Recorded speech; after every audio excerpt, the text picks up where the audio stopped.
Cette série en fait correspondu à un choc esthétique que j'ai vraiment ressenti quand j'ai vu les glaciers en Patagonie. J'ai été saisie par cette beauté, une lumière absolument sublime quand le soleil se couche derrière le glacier.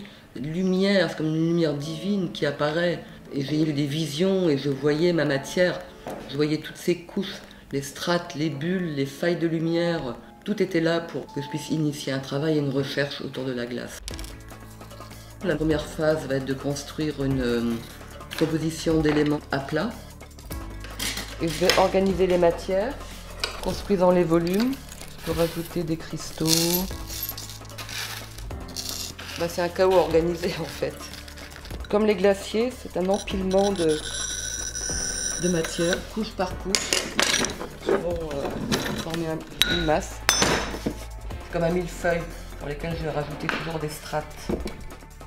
Une première fusion et ensuite je vais construire un moule et c'est le moule qui va effectivement déterminer la forme puisqu'il va contenir la matière. Sinon la matière en fusion s'étale comme une lave. Donc à chaque fois il va y avoir une métamorphose, une mise en mouvement de la matière et à un moment donné je viens la figer et la matière se durcit et à nouveau refroidit très très lentement. Ensuite la pièce doit passer par un travail de taille, de ponçage et de polissage.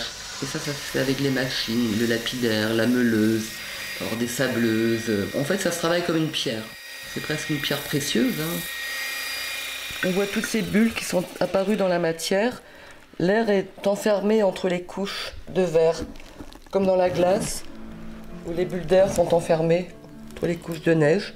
Le verre me parle, je lui réponds, nous échangeons de manière de voir le monde. J'aime bien aller chercher les choses, donc je me laisse guider en fait par la matière. Voilà. Les éléments vont errer dans l'eau pour ultimement redevenir eau et fondre. Je m'inspire beaucoup ici des lumières, du mouvement. Il y a des mouvements incessants, la mer qui monte, qui descend. On a toujours un nouveau paysage en fait qui s'offre à nous. Et les lumières sont sublimes.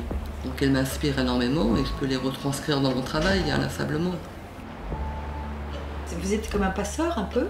Oui, peut-être un passeur de lumière. Pourquoi pas?